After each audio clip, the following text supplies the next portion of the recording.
I'm going to cut this thin wall PVC pipe, and it's the same material as like a trap or anything like that. It's not like a thick wall that you use in a drain.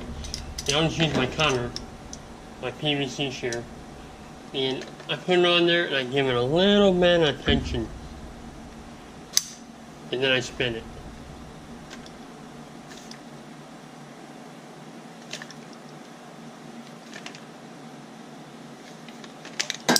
And there you have it. Now that wasn't too straight, but you get the idea. And these are just normal PVC cutters you can buy from the home center.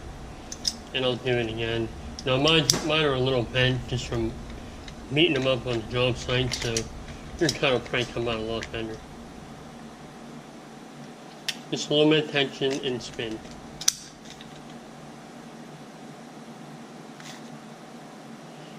And when you use these cutters, you just can't chop through them.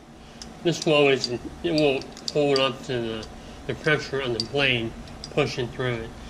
But a real easy way, that's how I cut my thin walled PVC pipe P-trap material.